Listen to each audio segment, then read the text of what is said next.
Now, what we will do in today's session, we will find कि अच्छे share अपने support पे कब आते हैं, कब हम शेयर को सपोर्ट पे माने। जो सपोर्ट पे कोई शेयर आता है तो वहां से उसके ऊपर जाने के चांसेस ज्यादा होते हैं। उसी तरह अगर रेसिस्टेंस पे कोई शेयर आता है तो उसको वहां से नीचे जाने के चांसेस ज्यादा होते हैं। मैं रिपीट कर रहा हूँ, पहली चीज कि हमें अच्छे शेयर आइडेंटिफाई करने हैं।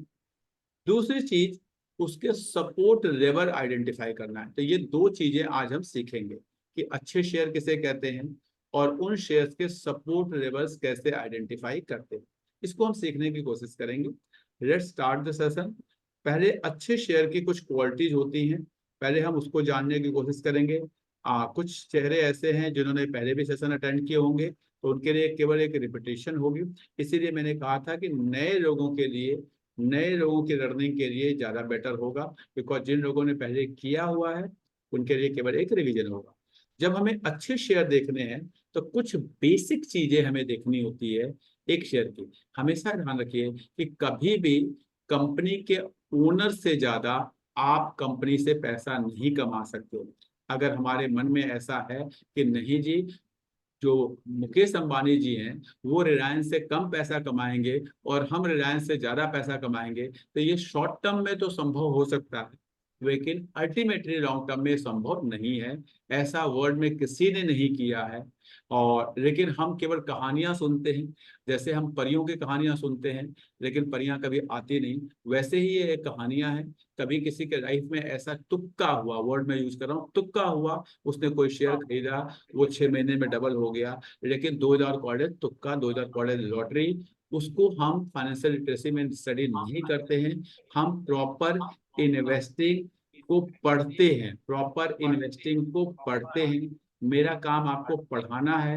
हम पढ़ेंगे तो ही हम सीखेंगे। अगर आप कुछ भी तुक्का मारने की कोशिश करेंगे तो it will not help you in long run. तो माई हम्बल रिक्वेस्ट, कोशिश ये करना है कि हमें पढ़ें।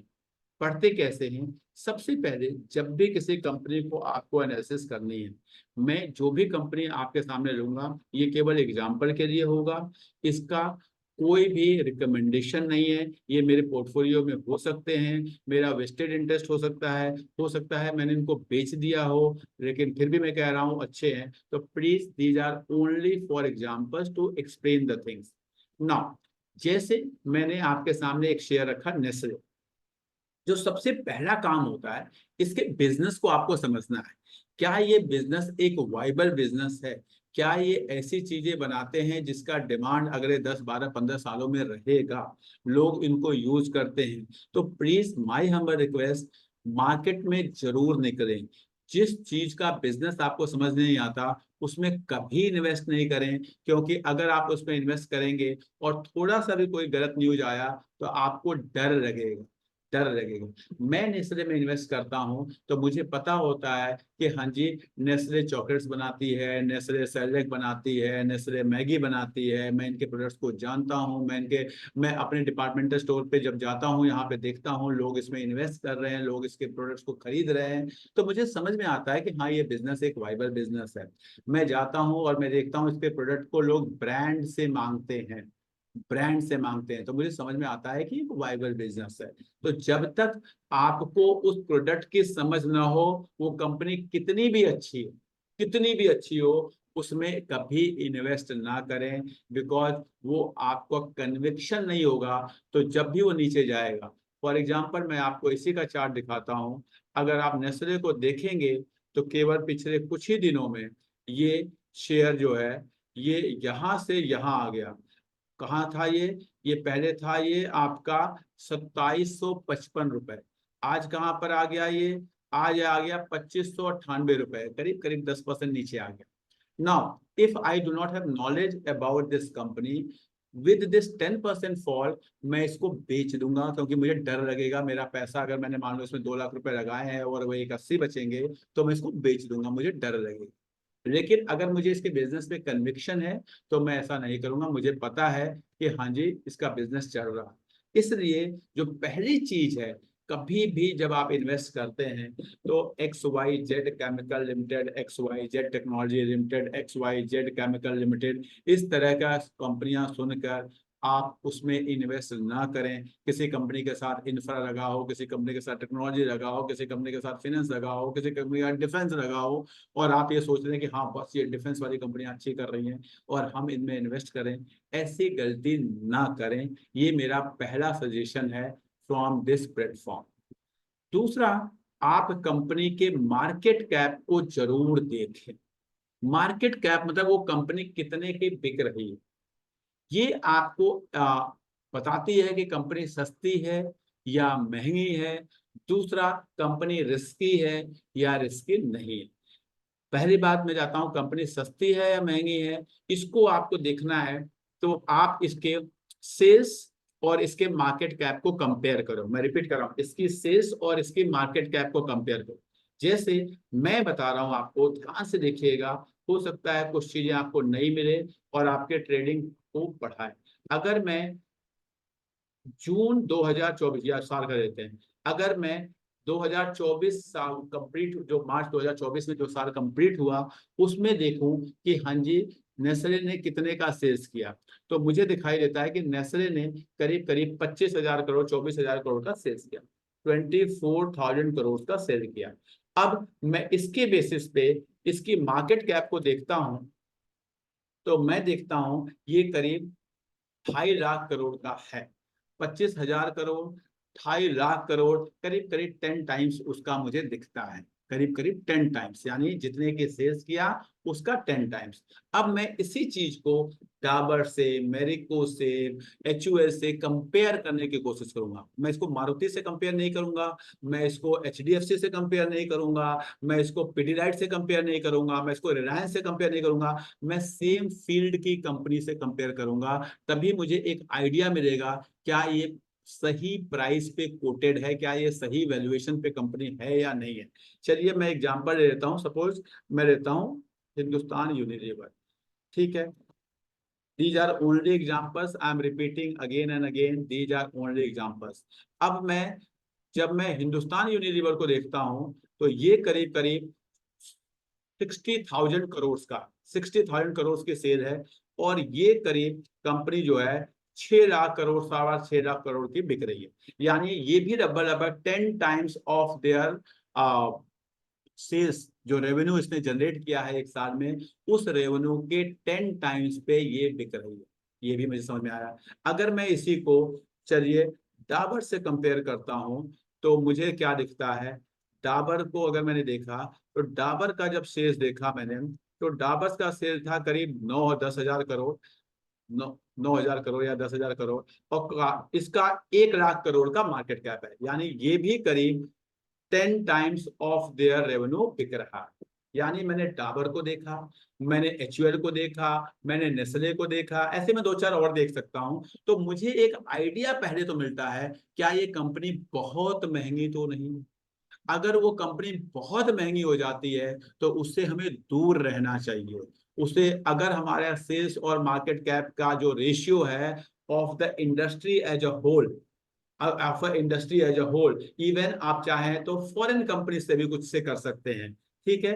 आपको देखना पड़ेगा, और आप जितना डीप रिसर्च करेंगे उतना ज्यादा कन्विक्शन होगा, उतना ज्यादा आप सही रिसर्च पे जाएंगे, उतना ज्यादा। आप सपोज कोई हर कंपनी जो है 10 टाइम्स ऑफ देयर सेल्स पे बिक रही है, उनका जो मार्केट कैप है वो 10 टाइम्स ऑफ सेल है, और एक अचानक से कंपनी जिसका 15 टाइम्स ऑफ सेल है, तो ऐसी कंपनियों से थोड़ा टाइम दूर रहना चाहिए, बिकॉज वो वैल्यूएशन, उसे कहते हैं ओवर हाइप्ड वैल्यूएशन, उससे आप दूर रहेंगे तो आप खुश रहेंगे। मैं आपको एक एग्जांपल दिखा देता हूँ, चलिए अगर मैं आपको दिखाता हूँ bank of Baroda, I don't know, I have not seen, मैं केवल आपके लिए एग्जांपल लेके दिखाने की कोशिश कर रहा हूँ।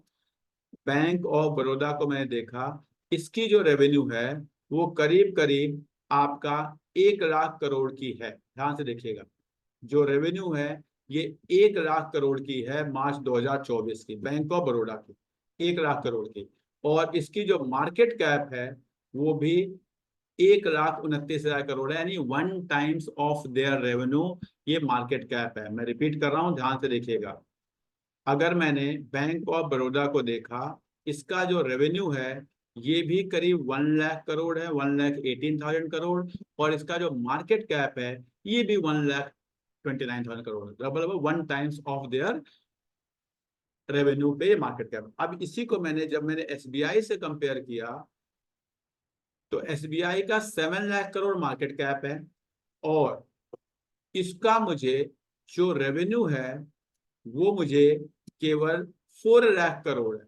यानी जो एसबीआई है वो 1.75 ऑफ देयर रेवेन्यू मिल रहा है, क्योंकि इसका 4 लाख करोड़ का रेवेन्यू है और ये 7 लाख करोड़ का इसका मार्केट कैप है। तो मैं बैंक ऑफ बड़ौदा और SBI being a same sector, being a same business, मैंने कंपेयर किया तो मुझे पता चला एसबीआई बैंक ऑफ बड़ौदा के मुकाबले महंगा है। अब मैं एसबीआई इन्वेस्ट करूंगा या बैंक ऑफ बड़ौदा करूंगा वो बात की बात है, लेकिन सबसे पहले आपको किसी भी कंपनी में इन्वेस्ट करते समय ये देखना होता है कि कहीं वो बहुत, मैं नहीं कह रहा कि एसबीआई बहुत महंगा है, मैं कह रहा हूँ कहीं बहुत महंगा तो नहीं है। ये गैप जो है 3 गुना, 4 गुना, 5 गुना, 10 गुना का अगर होने लगे तो प्लीज उसे अपने पूल से बाहर निकाल दें। जितनी जल्दी निकाल देंगे उतना खुश रहेंगे। अगर आपको यही चीज देखना है तो केवल इंडिया के डिफेंस कंपनियों को और वर्ल्ड के डिफेंस कंपनियों को आप कंपेयर करके देखिए, आपको आइडिया लग जाएगा, आपको डिसीजन मिल जाएगा कि आपको डिफेंस कंपनियों में बने रहना है या डिफेंस कंपनियों से बाहर जाना है। अगर आपको इन बातों को समझना है तो आपको समझ में आ जाएगा कि 2018 में जो इंडिया की केमिकल कंपनियां थी और जो चाइना की केमिकल कंपनियां थी, अगर उन दोनों का वैल्यूएशन देखेंगे, अगर केवल सेल्स टू मार्केट कैप को देखने की कोशिश करेंगे तो आपको 2018-17 में समझ में आ गया होगा कि हाँ जी, हमें इंडिया की केमिकल कंपनियों में बने रहना है या इंडिया की केमिकल कंपनियों में नहीं बने रहना। ये डिसीजन बहुत आसान होते हैं। तो पहला काम आपको इस चीज को ध्यान रखना। दूसरी चीज जो बहुत इंपॉर्टेंट होती है वो होती है कंपनी की आरओसी और आरओई, यानी कंपनी कितना कमा रही है। आरओसी मतलब जो कैपिटल कंपनी में लगी है उस कैपिटल पे मिलने वाला रिटर्न। आरओई जो ओनर का पैसा लगा हुआ है उस पे मिलने वाला रिटर्न। अगर कंपनी खुद नहीं कमा रही, कंपनी की अर्निंग नहीं है, उस कंपनी में पैसा लगा के आप पैसा नहीं कमा सकते। आप तुक्के में कमा सकते हैं। मैं फिर बता रहा हूँ, I am not talking about तुक्का। कुछ रूल आया, कोई न्यूज आया, कोई रूमर आया, कोई ऑपरेटर आया, कुछ बढ़ गया, कुछ घट गया, वो वही करना है तो बहुत सारे jupi.com, पता नहीं कौन .com टाइप के गेम्स ऑनलाइन खेलते रहते हैं लोग। आप वो खेलिए, वो ज्यादा अच्छा है। शेयर मार्केट को बदनाम करने की जरूरत नहीं है। शेयर मार्केट वहां पे भी लोग कमाते हैं, गवाते हैं। आई हैव लर्न समवेयर कि इंडिया में म्यूचुअल फंड में इन्वेस्ट करने वाले लोग 4-4.5 करोड़ हैं। इंडिया में क्रिप्टो में इन्वेस्ट करने वाले लोग, अब तो खैर कम हो गए होंगे, क्रिप्टो में 10 करोड़ लोग इंडिया में इन्वेस्टर थे एक टाइम पे। इंडिया में 40 करोड़ लोग ऑनलाइन गेम्स में खेलते हैं, मतलब 10 टाइम्स ऑफ म्यूचुअल फंड। तो ऐसे ही है, पब्लिक ऐसी होती है, और पब्लिक ऐसी ना होती तो हर जगह राम राज्य होता, हर जगह स्वर्ग होता। इसीलिए ये हम कहते हैं हम राम राज्य में नहीं है। तो ये होगा, हर कोई शॉर्ट टर्म में राजा बनना चाहता है और उसी फिलॉसफी से बाहर निकलेंगे जो जितनी जल्दी निकलता है।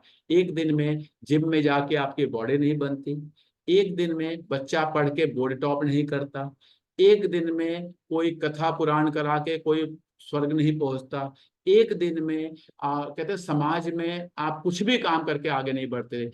लेकिन लोग चाहते हैं शेयर मार्केट में 1 दिन में, 2 दिन में, 4 दिन में, 10 दिन में, 1 महीने में कुछ हो जाए। ऐसा कुछ नहीं होता।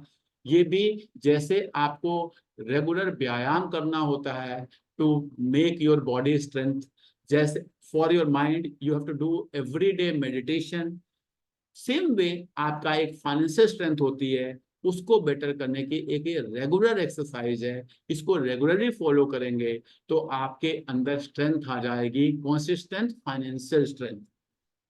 फाइनेंशियल स्ट्रेंथ आपकी आ जाती है और अच्छे से आ जाती है। That I have seen, I am not telling from any of the book, I am telling from my own experience. ये मेरा खुद का एक्सपीरियंस के बेसिस पे मैं बता रहा हूँ। ये एक दिन में सीखने वाली चीज नहीं ना। तो कंपनी देखेंगे कितना कमा रही है। जैसे मैं देख रहा हूँ ये कंपनी जो है वो करीब करीब 17% कमा रही है।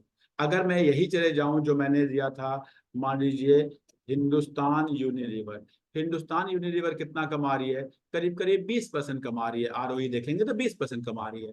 अगर मैं देख लेता हूँ आईटीसी, ये कितना कमा रही है, ये करीब 28% कमा रही है। अगर मैं देखता हूँ मारुति, मारुति कितना कमा रही है, तो मारुति करीब 16% कमा रही है। अगर मैं देखता हूँ कि मान लीजिए एस्टर पाइप, एस्टर पाइप कितना कमा रहा है, तो करीब करीब ये 18% कमा रहा है। तो आपको पहले कंपनी कितना कमा रही है हर साल ये समझ होनी चाहिए। अगर कंपनी ही नहीं कमा रही, कंपनी 1% कमा रही है, कंपनी 1.5% कमा रही है, कंपनी 2% कमा रही है, और आप चाहते हैं कि उसमें आप पैसा लगाएं और आप पैसा बना लें, बहुत कमा लें, तो प्लीज ऐसा कुछ होता नहीं है। शॉर्ट टर्म में मैं फिर बता रहा हूँ, किसी एक पर्टिकुलर शेयर बढ़ गया है, घट गया, फिर अचानक आप मुझे कहेंगे सर आपने तो कहा था कुछ नहीं होता, वो सब जुआ सट्टा स्पेकुलेशन है। जुआ सट्टा स्पेकुलेशन में कुछ भी हो सकता है, उसके लिए आप तैयार रहें। उसके लिए आप उसको आप इन्वेस्टिंग ना कहें, उसको आप अपना लक कुछ भी कह सकते हैं, लक कह सकते हैं, आप अपना कहते हैं ना कि कुछ भी वो कह रहा है, आई डोंट नो क्या कहेंगे आप उसको, लेकिन मुझे ये पता है इन्वेस्टिंग वो नहीं है, ट्रेडिंग वो नहीं है, वो स्किल नहीं है। स्किल अगर आपको सीखना है तो उसके लिए पहले आपको कंपनी को जानना पड़ेगा। तो अभी तक मैंने आपको 3 चीजें बताई। पहला कि कंपनी का बिजनेस आपको समझ में आना चाहिए। दूसरा, कंपनी की मार्केट कैप टू सेल्स वाली वैल्यूएशन समझ में आना चाहिए। तीसरा, कंपनी कितना कमा रही है ये समझ में आना चाहिए। चौथी जो बहुत इंपॉर्टेंट चीज है, उसमें आपको कंपनी के प्रमोटर्स की या कंपनी में किस तरह के लोग इन्वेस्टेड हैं उनको आपको समझने की कोशिश करना है। उसका तरीका होता है, आप शेयर होल्डिंग पैटर्न पे जाएं। जैसे मैंने एक कंपनी खोला हुआ है, इसका नाम है एस्ट्रा लिमिटेड। अब मैं इसके शेयर होल्डिंग पैटर्न पे जाता हूं तो मैं देखता हूं कि इसमें 50%, 55% करीब इसके प्रमोटर्स का इन्वेस्टमेंट है। 22% के आसपास, आज का डिटेल में बता रहा हूँ, करीब इसके एफआईआई का इन्वेस्टमेंट है। डीआईआई जो म्यूचुअल फंड्स एंड ऑल होते हैं उनका इन्वेस्टमेंट है 10%, और 10% जनरल पब्लिक के पास है। ये एक इन्वेस्टमेंट का पैटर्न मुझे इसमें दिख रहा है। अगर मैं इसको पिछले कुछ महीनों से वॉच करूं तो मैं देख पा रहा हूं कि इसमें से पब्लिक से धीरे धीरे शेयर छीने जा रहे हैं। जो 14% था, फिर 13 हो गया, 13 से 12 हो गया, 12 से 11 हो गया, 11 से 10 पे आ गया। यानी पब्लिक से या तो एफआईआई या तो डीआईआई या तो प्रोमोटर्स कोई ना कोई इस शेयर्स को खरीद रहा है। तो कुछ मुझे इससे समझ में आता है कि हाँ जी इस शेयर में कुछ हो रहा है। ऑन द अदर हैंड, अगर मैं देखूं, सपोज मैं चला जाता हूँ पेटीएम, अगर मैं पेटीएम को देखने की कोशिश करता हूँ कि हाँ जी इसमें क्या हुआ, तो इसमें मैं देखता हूँ हाँ जी पब्लिक के पास ये शेयर धीरे धीरे फिर से बढ़ता जा रहा है। ये 24% था, फिर 35 हो गया, 34 हो गया, ये पब्लिक के पास फिर बढ़ रहा है। एक टाइम ऐसा था जब पहले भी बढ़ा हुआ था, 94% तक था, अब फिर बढ़ रहा है। ऑन द अदर हैंड, अगर मैं मान लेता रिलायंस पावर देख लेता हूँ, कोई भी XYZ जो आपको मन करे, मैं केवल एग्जांपल्स के लिए ले रहा हूँ ये सारी कंपनियां। इसमें क्या हो रहा है, क्या पब्लिक के पास ये शेयर बढ़ रहे हैं या घट रहे हैं? अगर मैं देखूं तो पब्लिक के पास ये शेयर 60% के आसपास है, प्रमोटर्स के पास केवल 30% है। तो इससे मुझे आइडिया लगता है कि इस एफआईआई डीआईआई के पास बहुत शेयर नहीं है। इन सब चीजों को देख के जिन शेयर्स में पब्लिक की होल्डिंग बहुत ज्यादा हो या पब्लिक की होल्डिंग बहुत तेजी से इंक्रीज कर रही हो, एफआईआई डीआईआई प्रमोटर्स अपने शेयर बेच रहे हो, उन शेयर से आप अपने आप को दूर रखें। जितना दूर रखेंगे उतने खुश रहेंगे। आपको होल्डिंग पैटर्न बहुत बड़ा एग्जाम्पल बता देता है कि आपको उस शेयर में बने रहना है या नहीं रहना है। मैं आपको एक और एग्जांपल दिखा देता हूँ। सपोज मैं लेता हूँ एशियन पेंट। अगर मैं एशियन पेंट को देखूं और मैं समझूं तो मुझे बहुत आसानी से समझ में आता है कि हाँ जी करीब करीब 20% शेयर पब्लिक के पास हैं, बाकी 80% शेयर या तो प्रमोटर के पास है, एफआईआई के पास है, डीआईआई के पास है। डीआईएज अपना होल्डिंग बढ़ा रहा है, उन्होंने एफआईआई से खरीदा होगा, प्रमोटर्स ने अपनी होल्डिंग में पिछले 5 सालों में कोई चेंज नहीं किया, यानी वो एक भी शेयर बेचना नहीं चाहते, और पब्लिक जो है वो वही 20% 19% के आसपास है, 1-8% ऊपर नीचे होता रहता है, ठीक है, वो तो मार्केट में ट्रेड होगा तो ऐसा होगा। यानी यहाँ पे होल्डिंग पैटर्न जो बड़े लोग हैं, बड़े लोग मतलब एफआईआई, डीआईआई, प्रमोटर्स, वो लोग इस शेयर को नहीं छोड़ना चाहते। तो मुझे एक कंक्लूजन मिलता है, अगर मैं थोड़ा सा देख लूं आपके लिए एचडीएफसी बैंक, तो मुझे एचडीएफसी बैंक पिछले कुछ दिनों से बड़े प्यार से इंडिकेशन दे रहा है कि हाँ जी, क्या हो रहा है एचडीएफसी बैंक के होल्डिंग पैटर्न में। मुझे समझ में आ रहा है कि पब्लिक के पास ये मार्च 2024 में ये शेयर 18% थे, फिर 17 हो गए, फिर 16 हो गए, देखेंगे अगर ध्यान से, तो धीरे धीरे पब्लिक के पास से ये शेयर कोई खरीद रहा है। अब वो कौन है मुझे नहीं पता, वो उधर देखना पड़ेगा कि हाँ जी प्रमोटर्स ने क्या किया। प्रमोटर्स ने जो आपके इसमें प्रमोटर जो एफआईआई डीआईजी हैं, तो उन्होंने अपना शेयर होल्डिंग बढ़ाया है, तो यहाँ पे देखिए डीआईएस ने भी बढ़ाया है, एफआईआई ने बढ़ाया। यानी जो बड़े लोग हैं, जिनके पास रिसर्च टीमें हैं, जो उनके पास पैसा है, जिनके पास नॉलेज है, जिनके पास एक्सपीरियंस है, जिनके पास इनपुट्स हैं, वो लोग इस शेयर में अपने होल्डिंग बढ़ा रहे हैं, और पब्लिक को लग रहा है कि हाँ ये शेयर नहीं चल रहा, वो बेच रही है, जो भी अपना डिसीजन। तो मैं ट्रस्ट करता हूं कि हाँ जी, अगर कोई एफआईआई है, डीआईआई है, प्रमोटर है, जिनको उनके पास बड़ी टीमें हैं, उनके पास रिसर्च की पूरी टीमें हैं, वो मुझसे ज्यादा बेटर डिसीजन लेंगे। मैं उनको वॉच करके अपनी इन्वेस्टमेंट जर्नी को बड़े आराम से प्लान कर सकता हूं। मैं नहीं बता रहा कि आप खरीदें बेचें क्या करें, मैं आपको बता रहा हूं कि क्या चीजें देखकर आप आसानी से पकड़ सकते हैं कि आने वाले दिनों में शेयर में क्या हो सकता है। मैं वर्ड यूज कर रहा हूं, हो सकता है, होगा या नहीं होगा ये किसी को नहीं पता। अभी मैं कह रहा हूं यहाँ पे एफआईआई डीआई बढ़ा रहे हैं, हो सकता है बढ़ने वाला, ये मेरा इंटरप्रिटेशन है। कल को मैंने बताया युद्ध हो रहा है, युद्ध हो जाए, ये शेयर आधा हो जाएगा, वो अलग चीजें होती हैं। इन्वेस्टिंग एक अलग चीज, अगर वो आधा होगा तो that will be only because of युद्ध। जैसे युद्ध थोड़ा सा सेटल होगा, अपने आप वो शेयर फिर ऊपर जाएगा। तो आपको रिस्क और वोलेटिलिटी का डिफरेंस समझ में आना चाहिए। रिस्क का मतलब होता है मेरा पैसा डूब गया, मैंने पैसा लगाया था डूब गया, दैट इज रिस्क। वोलेटिलिटी का मतलब है ऊपर जाएगा नीचे आएगा, नीचे जाएगा ऊपर जाएगा, अगर अच्छा शेयर है तो अपने आप ऊपर आ जाएगा। तो आपको समझ में आना चाहिए, कुछ ऐसे शेयर होते हैं जिनको आपने खरीदा और वो नीचे गए तो वो नीचे ही रह जाते हैं, या तो वो नीचे ही रह जाते हैं या 10-15 साल तक वो, 15 साल, जैसे डिफेंस के शेयर हैं, पीएसयू के शेयर हैं, ये अगर नीचे गए, ध्यान से समझिएगा, ये अगर नीचे गए तो ये ऊपर आएंगे या नहीं आएंगे, आएंगे तो कितने साल बाद आएंगे किसी को नहीं पता। लेकिन अगर वही रिलायंस है, वही एचडीएफसी है, वही एशियन पेंट है, वही नेस्ले है, वही एचयूएल है, अगर, मुझे नहीं पता, रिकमेंड नहीं कर रहा हूं मैं, अगर आपको लगता है ये अच्छे शेयर हैं और किसी कारणवश, जैसे सर ने अभी आते ही क्वेश्चन पूछा कि सर मार्केट नीचे जा रही है क्या हो सकता है, अगर ये नीचे गए तो थोड़ा सा सेटल होगा, 2 महीने 3 महीने 4 महीने ये ऊपर आ जाए। तो वॉलेटिलिटी को हम प्रेडिक्ट नहीं कर सकते। वॉलेटिलिटी के बेसिस पे हम इन्वेस्टमेंट करेंगे तो आपको स्क्रीन पे बैठ के सपोर्ट रेजिस्टेंस के बेसिस पे करना पड़ेगा। लेकिन अगर आप ट्रेडिंग करना चाहते हैं, आप इन्वेस्टिंग करना चाहते हैं, तो आप अच्छे शेयर को अच्छे लेवल पे खरीदें। आज की हमारी क्लास स्विंग ट्रेडिंग की है, तो मैं स्विंग ट्रेडिंग के लिए बात बता रहा हूँ। केवल अभी तक मैंने आपको सिखाया कि अच्छे शेयर्स को आइडेंटिफाई कैसे करना है। पहले आपको अपना पूल बनाना है। अनलेस अनटिल आपके पास 25 शेयर, 30 शेयर, 40 शेयर, 50 शेयर का पूल हो जिसमें आप स्विंग ट्रेडिंग करेंगे, तब तक आप स्विंग ट्रेडिंग नहीं कर पाएंगे। आपको नए शेयर जानने की जरूरत नहीं है, आपको अपने शेयर को आइडेंटिफाई करके टूल बनाना है। नेक्स्ट चीज जो आपको जानना है किसी भी शेयर में, मैं नेस्ले से स्टार्ट किया था, मैं वहीं पे दोबारा जाऊंगा।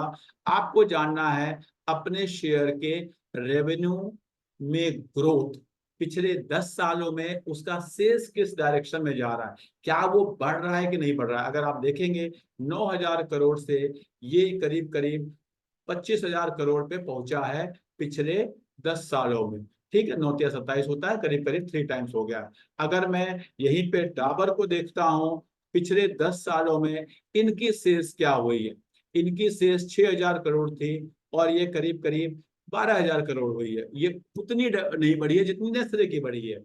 अगर मैं यहीं पे एशियन पेट को देखता हूं कि इनकी सेल्स क्या हुआ है।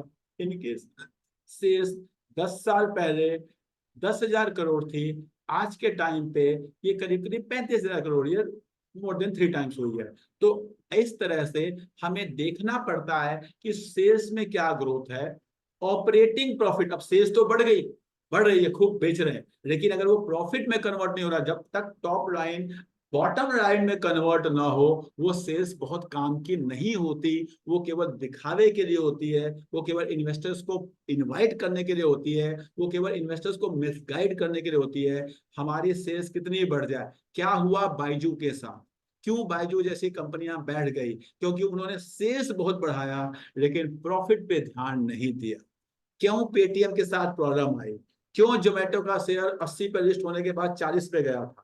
तो बात अलग है, बाद में उन्होंने संभाला, क्या हुआ क्या नहीं हुआ, फ्यूचर में क्या होगा मुझे नहीं पता।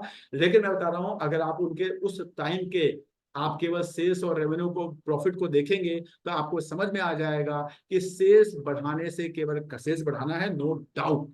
आपको सेल्स पे ध्यान देना है, नो डाउट। बढ़ती हुई सेल्स को देखना है, नो डाउट। लेकिन क्या वो प्रॉफिट्स में कन्वर्ट हो रही है, ऑपरेटिंग प्रॉफिट, ये देखिए यहाँ पे 1,700 करोड़, 2,000 करोड़, 2,200 करोड़, 2,900 करोड़, 4,000 करोड़। अगर आपकी सेल्स प्रॉफिट में कन्वर्ट नहीं हो रही तो वो सेल्स किसी काम की नहीं है। ऑपरेटिंग प्रॉफिट को भी देखिए और नेट प्रॉफिट को भी देखिए। हाँ जी, टैक्स वैक्स देने के बाद क्या बचता है वो भी जरूर देखें, वो भी जरूर देखें। मैं आपको दोबारा नेस्ले पे ले जाता हूँ। नेस्ले में क्या हुआ, क्या मेरी सेल्स बढ़ रही है, क्या मेरी सेल्स बढ़ी? हाँ जी, सेल्स बढ़ी, 9,000 करोड़, 10,000 करोड़, 11,000 करोड़, 13,000 करोड़, 16,000 करोड़ बढ़ रही है। क्या मेरा ऑपरेटिंग प्रॉफिट बढ़ रहा है? हाँ जी, मेरा ऑपरेटिंग प्रॉफिट भी बढ़ रहा है। ठीक है, उससे इनके बीच का जितना कोरिलेशन ढूंढने की कोशिश करेंगे उतना अच्छा होगा। उतना रिसर्च आपके ऊपर, कितना डीप रिसर्च जाते हैं, हमारे पास टाइम का लिमिटेशन है, इसलिए मैं उतना नहीं जा सकता।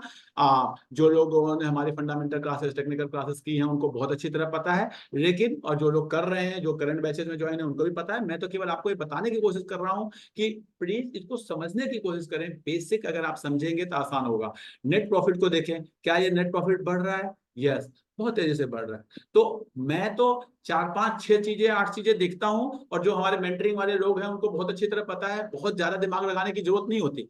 होता क्या है, अगर आप लालच करते हैं कि हाँ मुझे आज ही कुछ चाहिए, तो उसका मेरे को ना आता है, ना समझ में आती है। मेरे को समझ आता है अच्छे शेयर का पूल कैसे बनना है। वो अगर आपने एक बार बना लिया, आपके पास उन शेयर्स की लिस्ट आ गई, आप उनको वॉच कर रहे हैं, जब वो अच्छे लेवल पे अवेलेबल है उनको खरीद लेना है। अगर आपको जानना है तो आप अगर किसी शेयर मार्केट ग्रुप में मेरे पास हैं, तो आप केवल मेरा लास्ट मैसेज जो आप लोगों को मिला होगा, मुझे नहीं पता किस दिन मिला था, और मैंने आप लोगों को एक मैसेज भेजा था, आप ध्यान से देखिएगा। और अगर आप उसको रिलेट कर पाए, तो मैंने आपको एक मैसेज भेजा था कि आपके जो बैड डिसीजंस हैं उनको आप बेच दीजिए इस बुल मार्केट में। अगर कोई ऐसा है जिसने वो मैसेज पढ़ा था और हैंड रेज करे, तो मैं उसको बताऊंगा। क्या किसी ने पढ़ा है, किसी के पास वो मैसेज था? क्योंकि मैंने अपने ग्रुप पे बहुत सारे मैसेज आ जाते हैं, इसलिए मैंने उस पर वो लगा रखा है कि टाइमर लगा रखा है। तो मैंने किस दिन वो मैसेज दिया था, किस दिन वो मैसेज दिया था, किसी ने पढ़ा था उस मैसेज को? आप में से जिन लोगों ने ज्वाइन किया हुआ है उसमें से कोई बोलना चाहेगा, तो मैं चाहूंगा कि मैं उसको अनम्यूट करके उसको लूंगा, उसके इनपुट्स को जरूर लूंगा। मैं आपको दिखाना चाहता हूं कि मैंने आपको एक दिन मैसेज दिया था कि please, this is the time to sell your bad decisions. अगर आपने कोई गलत शेयर गलती से खरीद लिया है तो आप उनको बेचिए, this is the right time. किसी को याद है, किसी ने मैसेज पढ़ा था आप में से जो लोग अभी जुड़े हुए हैं? अगर जुड़े हुए हैं तो please raise your hand, I will give you option to speak. क्योंकि मैं चाहता हूं कि जो बाकी लोग हैं उनको एक कॉन्फिडेंस आए कि हाँ, कब आप सही टाइम पे सही चीजों को पकड़ सकते हैं।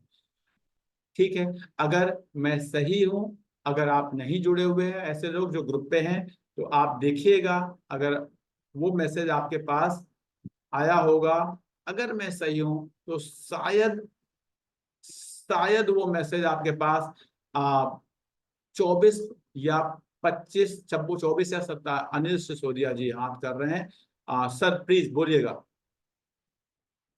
अनिल जी अनम्यूट करके। सर सर मैंने, आप सुन पा रहे हैं मुझे? हाँ सर मैं सुन पा रहा हूँ, बताइए। आपने वो जी मैसेज सर। किया था? जी बिल्कुल बिल्कुल, मेरे पास में मैसेज आया था सर। और क्या आपको मैसेज याद है आपको? क्या वो 24 या 27 तारीख को आया होगा पक्का आपके पास, अगर आप सही हैं तो आप देखिएगा। मैं शायद 25 तारीख है, मैं एग्जैक्ट आपको हाँ देख के बता देता हूँ हाँ, तो सर। आप देख लीजिएगा इसी के आसपास। क्यों? क्योंकि मुझे करते करते टेक्निकल का नॉलेज है, मुझे पता है, मुझे मुझे वॉर का नहीं नॉलेज है, मुझे नहीं पता वॉर कब होगी नहीं होगी, लेकिन टेक्निकल बता रहा था कि मार्केट में कुछ होने वाला है, मार्केट में कुछ होना है। जी इसलिए हम अपने रिलायंस को नहीं बेचेंगे, हम अपने नेस्ले को नहीं बेचेंगे, हम अपने एचडीएफसी को नहीं बेचेंगे। लेकिन अगर कोई खराब शेयर है, क्योंकि खराब शेयर अगर नीचे जाते हैं तो उनके दोबारा ऊपर आने के चांसेस नहीं होते हैं, या आते भी हैं तो बहुत दिनों के बाद आते हैं। इसलिए हम और गलतियां किसी से भी हो सकती है, हो सकता है गलती से हमने कोई खराब शेयर खरीद लिया, तो बुल मार्केट में हमेशा खराब शेयर को बेच देना चाहिए, और अच्छे शेयर बियर मार्केट में जितना हो सके उतना खरीद लेना चाहिए। यही एक पूरा कंसेप्ट होता है। जब मार्केट, जैसे मार्केट नीचे आई है, अब मार्केट नीचे आई है, कहां तक जाएगी मुझे नहीं पता, लेकिन अगर मुझे अच्छे शेयर्स का मेरा पूल पता है तो मैं अच्छे शेयर्स को यहाँ पे एकोमोडेट करना शुरू कर दूंगा, खरीदता जाऊंगा। लालच नहीं करना कि अगर मैंने 3,000 पे खरीद लिया, अगर वो 2800 चला गया तो मुझे भी नहीं पता कहां तक जाएगा, क्योंकि मार्केट अब कहां तक नीचे जाएगा। अभी हम थोड़ा सा सपोर्ट पे जाएंगे तो मैं आपको बताऊंगा सपोर्ट पे जाते हुए। लेकिन आपको अच्छे शेयर आइडेंटिफाई करने का तरीका मैंने बताया। क्या बताया? मार्केट कैप को देखो, उसको रेवेन्यू के साथ कंपेयर करो, आरओई देखो, प्रमोटर्स की होल्डिंग देखो, रेवेन्यू के ग्रोथ को देखो, प्रॉफिट के ग्रोथ को देखो, आपको समझ में आ जाएगा कि अच्छे शेयर्स कौन से हैं। अब जैसे ही आपने अच्छे शेयर देख लिए, आपका काम होता है उनके सपोर्ट लेवल्स को आइडेंटिफाई करना। सपोर्ट लेवल देखने का दो तरीका है, ध्यान से समझिए। अभी मैंने थोड़ी देर आपको फंडामेंटल बताया, अब मैं आपको टेक्निकल पे शिफ्ट कर रहा हूं। सपोर्ट लेवल को देखने के दो तरीके, बहुत सारे तरीके, मैं जो दो तरीके फॉलो करता हूं, जो मैं बताता हूं, जो बिगिनर्स को पता होना चाहिए, मैं उनकी बात कर रहा हूं। सपोर्ट लेवल को देखने के दो तरीके। सबसे पहला तरीका होता है, आप अपने डीएमए को देखिए, डेली मूविंग एवरेज। डेली मेरे चार्ट में इस समय 3 डीएमए लगे हुए हैं। डीएमए कैसे लगाते हैं, क्या है, मेरे यूट्यूब पे बहुत सारे वीडियोस पड़े हुए हैं, आप जाके देख सकते हैं। किसी को सीखना हो तो हमारी फंडामेंटल टेक्निकल की क्लासेस होती है, मेंटरिंग प्रोग्राम होता है, उसमें सीख सकते हैं। अदरवाइज फ्री सीखना है, मेरे यूट्यूब पे बहुत सारी वीडियोज है, मेरे को कोई पैसे नहीं चाहिए, मेरा हम्बल रिक्वेस्ट है। या आप किसी और से भी सीख सकते हैं, लेकिन सीखिए कि डीएमए क्या होता है, डेली मूविंग एवरेज। कौन से डीएमए को हम फॉलो करते हैं, कौन से को नहीं फॉलो करते, किसको कब फॉलो करना चाहिए, वो बात की बात है। अभी मैं आपको बता रहा हूं, अगर आप इसको देखेंगे तो यहाँ पे 3 डीएमए लगे हुए हैं, एक 200, एक 50 और एक 20। ये 3 डीएमए लगे हुए हैं। इन 3 डीएमए को समझिए। अगर शॉर्ट टर्म में 20 डीएमए, ये है 20 डीएमए, जो सबसे ऊपर ब्लू लाइन दिख रही है आपको, 20 डीएमए के नीचे अगर कोई शेयर गया, जैसे इस समय आप मार्केट को देखेंगे, मैंने निफ्टी लगाया हुआ, निफ्टी जो है 20 डीएमए के नीचे आया, यानी शॉर्ट टर्म में ये बियरिश हो गया। अगर 50 डीएमए के नीचे आया, यानी मीडियम टर्म में, मीडियम टर्म मतलब 6 महीने, 7 महीने, 4 महीने के लिए बियरिश है। और अगर वो 200 डीएमए के नीचे आया, यानी इस लाइन के अगर नीचे आ जाता है, तो हम कहते हैं ये लॉन्ग टर्म में, यानी 1 साल से ज्यादा के लिए ये बेयरिश हो गया है। तो आपको अभी जब सर ने पूछा कि सर मार्केट कितना नीचे जाएगा, तो अभी मैं अगर देखूं तो मेरे निफ्टी ने, जो सबसे पहले सर ने क्वेश्चन पूछा था, मुझे उनका नाम याद नहीं आ रहा है, माफ करिएगा, तो मैं आपको बता रहा हूं मीडियम टर्म में मुझे अभी, अगर मैं आज की बात करूं, तो मुझे निफ्टी जो है 50 डीएमए पे सपोर्ट लेता हुआ दिखाई दे रहा है। यानी जब तक इसको तोड़ेगा नहीं, तब तक मुझे निफ्टी में कोई प्रॉब्लम नहीं दिख रही। अगर आपको इस बात को समझना है तो इस बात को यहां देखिए, यहां देखिए, आपको समझ में आएगा। यहां देखिए 20 डीएमए पे सपोर्ट लेके ऊपर चला गया था। यहां बहुत बार आपको दिखाई देगा 50 डीएमए पे कैसे सपोर्ट लिया था।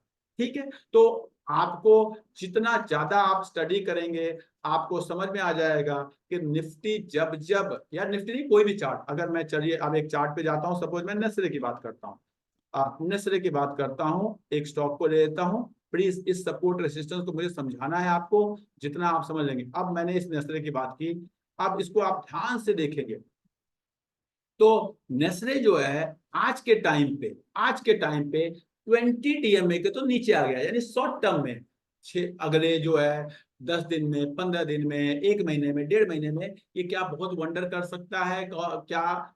नहीं हो। लेकिन अगर ये 50 DMA के नीचे जाएगा तो मीडियम टर्म में भी ये कुछ नहीं करेगा बहुत ज्यादा, लेकिन 200 DMA के नीचे जाएगा तो लॉन्ग टर्म में भी कुछ नहीं करेगा। लेकिन जब तक ये 50 DMA के नीचे ऊपर है तब तक मुझे समझ में आ रहा है कि नहीं जी, मीडियम टर्म में अभी नेस्ले जो है बियरिश नहीं हुआ है, अभी अपने सपोर्ट के ऊपर है, अभी मुझे बहुत ज्यादा डरने की जरूरत नहीं है। इस तरह के फॉल कई बार आते हैं, कई बार आते हैं, और वो एक परचेजिंग अपॉर्चुनिटी होती है, परचेजिंग अपॉर्चुनिटी होती है।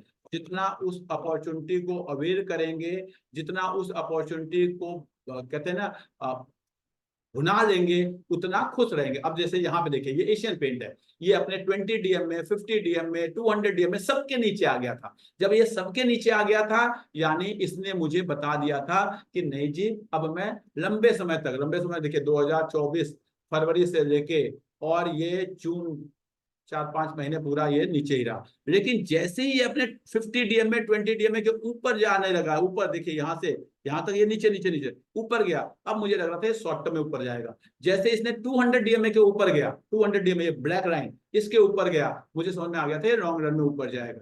यानी इस अपॉर्चुनिटी को आप अवेयर कर सकते हैं। आज भी क्या ये नीचे जाएगा या ऊपर जाएगा मैं तब बता पाऊंगा, शॉर्ट टर्म में तो ये नीचे बेरिश हो चुका है। लेकिन अगर ये अपने 200 DMA पे जाके सपोर्ट ले लेता है, यानी इस ब्लैक लाइन के नीचे नहीं जाता है, तो मैं मान के चलूंगा कि जी अभी भी ये बेरिश नहीं हुआ है, अभी ये जो नीचे आया है ये एक अपॉर्चुनिटी है टू बाय द शेयर। अगर मैं रिलायंस को देखता हूं, चलिए रिलायंस इंडस्ट्री को देखने की कोशिश करते हैं कि रिलायंस इंडस्ट्री में क्या हो रहा है। रिलायंस इंडस्ट्री का चार्ट नहीं खोल रहा तब तक मैं HDFC बैंक को देखने की कोशिश करता हूँ। देखिएगा HDFC बैंक के सपोर्ट, क्या ये बहुत नीचे जा गया है? अभी कुछ नहीं हुआ, क्यों? क्योंकि 20 DMA 50 DMA पे जाके इसने सपोर्ट दिया हुआ है। तो अब अगर इसको ये तोड़ के नीचे आ जाएगा तो मैं मान लूंगा कि हाँ शॉर्ट टर्म में बेरिश हो गया है। लेकिन अगर ये यहीं से ऊपर चला गया तो ये अपने सपोर्ट पे जाके इसने सपोर्ट ले लिया, तो this is a very good opportunity to enter for the short term. अगर ये यहां से ऊपर आ जाता है, यहां तक नीचे आता है ब्लैक लाइन तक, अब ब्लैक लाइन से ऊपर जाने लगता है, तो it will be a better opportunity to invest for a longer term, maybe 8 महीने, 10 महीने, 12 महीने के इन्वेस्ट करने के लिए बेटर होगा। अगर ये यहीं से, ये ब्लू लाइन से ही ऊपर चला गया होता तो वो वेरी शॉर्ट टर्म के लिए, मतलब 1 महीने, 1.5 महीने, 2 महीने के लिए स्विंग ट्रेडिंग के लिए वो एक अच्छी अपॉर्चुनिटी थी।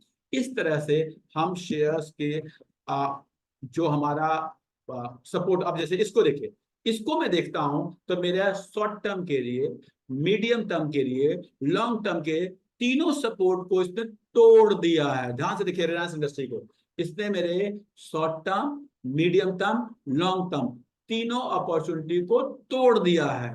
इसका मतलब अभी मुझे इसमें, आई एम टॉकिंग, प्लीज मेरी बात ध्यान रखना, I am not talking investing today, मैं इन्वेस्टिंग की बात नहीं कर रहा हूं, इसको इन्वेस्टिंग में मत ले जाना, मैं केवल स्विंग ट्रेडिंग की आज बात कर रहा हूं। आपने अगर इन्वेस्टिंग के लिए रिलायंस खरीद के रखा हुआ है, उसको क्या करना है, उसमें आपका एक अलग डिसीजन होगा, मेरा भी एक अलग डिसीजन होगा। मैं क्या सारे रिलायंस बेच दूंगा, ऐसा मैं नहीं कह रहा हूं। मैं आपको स्विंग ट्रेडिंग, मैंने मैसेज भेजा था तभी कहा था स्विंग ट्रेडिंग में हम क्या करते हैं, क्योंकि स्विंग ट्रेडिंग का मतलब होता है मैंने खरीदा 10 दिन के बाद बेचना है, मैंने खरीदा 2 महीने के बाद बेचना है, मैंने खरीदा 8 महीने के बाद बेचना है। तो short term, medium term, long term swing trading हम करते हैं। मैं आज केवल स्विंग ट्रेडिंग के कंसेप्ट को आपको बताने की कोशिश कर रहा हूं। अब मैं, even for the long term swing trading, I will not enter into Reliance Industry because Reliance Industry have broken all the DMS which I have to see. तो ये मैं आपको बताने की कोशिश कर रहा था कि आपको इस चीजों का ध्यान रखना है। सपोर्ट बहुत इंपॉर्टेंट होते हैं, अगर आपने उन सपोर्ट्स को मिस किया तो आप स्टॉक में लंबे समय तक फंस जाते हैं। क्योंकि आपने अच्छे स्टॉक खरीदा, तो इन्वेस्टिंग एक अलग चीज है, इन्वेस्टिंग में इस रूल को यूज नहीं करना है। मैं केवल और केवल ट्रेडिंग की, और वो भी स्विंग ट्रेडिंग की बात कर रहा हूँ। ठीक है, इस चीज को ध्यान रखना है। सपोज मैं आपको एक और शेयर बताता हूँ, मारुति। मुझे मारुति में, मैं केवल एग्जांपल्स दे रहा हूं, please try to understand. Maruti में मुझे क्या रेट, अगर मैं, ध्यान से देखिए, अगर मैं 2 3 4 महीने के लिए इन्वेस्ट स्विंग ट्रेड करना चाहता हूं, क्या मैं मारुति में एंटर करूंगा? एकदम मंडे को अगर ये रेड वाला लाइन यानी मीडियम टर्म लाइन, ब्लू वाला लाइन मतलब शॉर्ट टर्म लाइन, ब्लैक वाला लाइन मतलब लॉन्ग टर्म लाइन। ठीक है, शॉर्ट टर्म मतलब 10 12 दिन, 15 दिन, 1 महीना, 1.5 महीना, 2 महीना। मीडियम टर्म मतलब 3 महीना, 3 महीना, 4 महीना। लॉन्ग टर्म मतलब 6 महीना, 7 महीना, 8 महीना। इसकी मैं बातें अभी कर रहा हूँ, वो 1 साल तक भी चला जाता है लॉन्ग टर्म ट्रेडिंग। लेकिन लॉन्ग टर्म इन्वेस्टिंग मतलब 5 साल, 6 साल, 8 साल। शॉर्ट टर्म इन्वेस्टिंग का मतलब 1 साल, 1.5 साल। मीडियम टर्म इन्वेस्टिंग का मतलब 3 साल, 4 साल, 2 साल। तो आपको ट्रेडिंग या इन्वेस्टिंग, पहले तो इसमें डिफरेंस समझना चाहिए।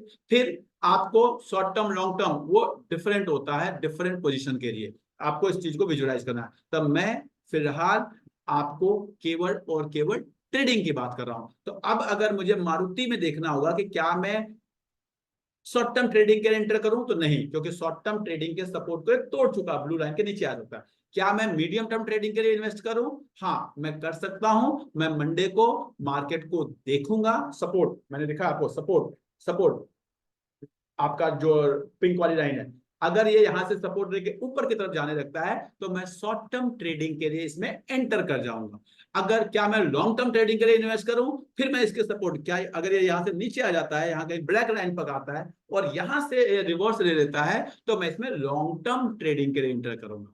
तो प्लीज अपने शेयर्स का पूल बनाएं और फिर उनके सपोर्ट्स पे एंट्री दें। ट्रेडिंग के लिए, स्विंग ट्रेडिंग के लिए हमेशा सपोर्ट्स पे एंट्री दें। अगर आप सपोर्ट्स पे एंट्री देंगे, सपोर्ट्स के बाद रिवर्सल दिखाई देगा। अगर वो रिवर्सल दिखाई दे, उसके लिए हम कैंडल्स देखते हैं, कैंडल पैटर्न्स देखते हैं। रिवर्सल कैसे देखते हैं कि मेरे को, अब सपोज यही चार्ट है, मैं आपको एक रिवर्सल का एग्जांपल बताता हूँ। देखिए जरा, यहाँ देखिए, इस यहाँ पे ये नीचे आया, यहाँ तक आके यहाँ पे इसने सपोर्ट लिया और इसने एक रिवर्सल का कैंडल बनाया। रिवर्सल का कैंडल कैसे बनाते हैं? एक ग्रीन कैंडल बने, उसके बाद एक दूसरा ग्रीन कैंडल बने। जो दूसरा ग्रीन कैंडल है वो पहले ग्रीन कैंडल से हाई हो, यानी उसका ओपन, उसका क्लोज, उसका हाई, उसका लो, 4 पॉइंट, किसी भी कैंडल में 4 पॉइंट होते हैं, किसी भी कैंडल में 4 पॉइंट होते हैं। वो चारों पॉइंट अगर पिछले वाले चारों पॉइंट से ऊपर हो, जिसको हम कहते हैं बॉक्सिंग फॉर्मेशन। अगर वो बॉक्सिंग फॉर्मेशन आपको दिख रहा हो, जो लोग पहली बार अटेंड कर रहे हैं उनको थोड़ा सा दिक्कत हो रहा होगा, लेकिन कोई बात नहीं, आप समझिए। इस कैंडल को देखिए और इस कैंडल को देखिए। पहले ये candle, candle of 19 September and candle of 23 सितंबर। तो 19 सितंबर से 23 सितंबर का सब कुछ जो है, कैंडल के चारों पार्ट जो होंगे, वो 19 सितंबर वाले से 23 सितंबर का हायर होगा। तो ये मुझे इंडिकेशन देता है कि हाँ जी, अब यहां से रिवर्सल हो गया। तो अब क्या यहाँ पे कल मंडे को अगर एक ग्रीन कैंडल बने, पहली बार, फिर ट्यूसडे को एक और ग्रीन कैंडल बने, दूसरी बार, और जो दूसरी ग्रीन कैंडल है वो पहली ग्रीन कैंडल से हायर बने, हायर क्लोज हो, हायर ओपन हो, तो वो मुझे पूरा कंफर्मेशन देती है कि हाँ जी, ये जो है रिवर्सल हो गया। तो रिवर्सल्स को यहां देखिए, रिवर्सल्स को एक ग्रीन कैंडल, उसके बाद एक और ग्रीन कैंडल, एक ग्रीन कैंडल, उसके बाद एक और ग्रीन कैंडल। जो दूसरा ग्रीन कैंडल है, आई एम टॉकिंग अबाउट 18 मार्च, 18 मार्च को देखिए, एक ग्रीन कैंडल बना, फिर एक और ग्रीन कैंडल बना। उसने आपको कंफर्मेशन दे दिया कि नहीं जी, अब रिवर्सल हो गया। तो रिवर्सल्स पे आप एंट्री करके आप स्विंग ट्रेडिंग को इंजॉय कर सकते हैं। 2%, 3%, 5%, डिपेंडिंग अपॉन आपका जो एक्सपेक्टेशन है, आप अपना टारगेट लगा के आप अपनी स्विंग ट्रेडिंग कर सकते हैं। बेसिक मेरा पर्पज ये था आपको ये बताना, शेयर मार्केट, इन्वेस्टिंग और ट्रेडिंग पढ़ना पड़ता है, सीखना पड़ता है, रिसर्च करना पड़ता है, टाइम देना पड़ता है। जैसे टीचिंग में आपको बीए बीएड करना है, मेडिसिन में आपको एमबीबीएस करना है, एलएलबी में आपको, लॉ में एलएलबी करना है, डिजाइनिंग में निफ्ट करना है, उसी तरह स्टॉक मार्केट में कोई पर्टिकुलर डिग्री नहीं है। कुछ लोग एमबीए फाइनेंस करके, कुछ लोग सीएफए करके, कुछ लोग सीए करके, कुछ लोग, लेकिन आप पढ़ के सीख के तब स्टॉक मार्केट करेंगे तो खुश रहेंगे, इंजॉय करेंगे। अगर सट्टे बाजारी करेंगे तो कोई फायदा नहीं है। आज पैसा कमाएंगे, कल उसको गवा देंगे। मैं बता रहा हूं, आई हैव सीन लोगों का पोर्टफोलियो आज 20-20%, 25-25% अप है, वो बड़े खुश होते हैं, सर मैंने सब सीख लिया। लेकिन मुझे पता है आने वाले सालों में क्या होने वाला है। अगर उन्होंने सीखा नहीं है, अगर उन्होंने केवल इन्वेस्ट कर दिया, ठीक है, किसी ने पिछले 1-1.5 साल में किसी ने पीएसयू खरीद लिया, किसी ने डिफेंस खरीद लिया, किसी ने, तो उसका शेयर ऊपर जा रहा है। लेकिन क्या हो सकता है, ये अंदाजा आपको लगाना है। आई होप पिछले 40-45 मिनट में मैंने आपको जो समझाने की कोशिश की है आपको अच्छा लगा होगा।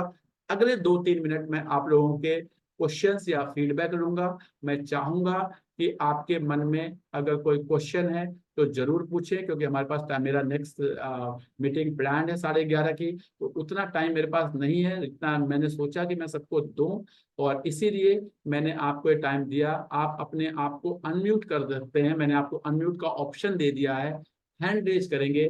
मैं सबसे पहले चाहूंगा कोई ऐसा पर्सन जो पहली बार आज जुड़ा हो, जिसने पहली बार क्लास अटेंड की है, अगर उसको कुछ अच्छा लगा हो, उसके मन में कुछ आया हो, उसका कोई फीडबैक है, तो मैं उसको लेना चाहूंगा। उसके बाद कोई और भी दे सकता है, कोई क्वेरीज कर सकता है। Anyone who have joined for the first time, आप में से ऐसा कोई है जिसने फर्स्ट टाइम ज्वाइन किया है? आपके पास अनम्यूट का ऑप्शन है। सरब जी। हाँ।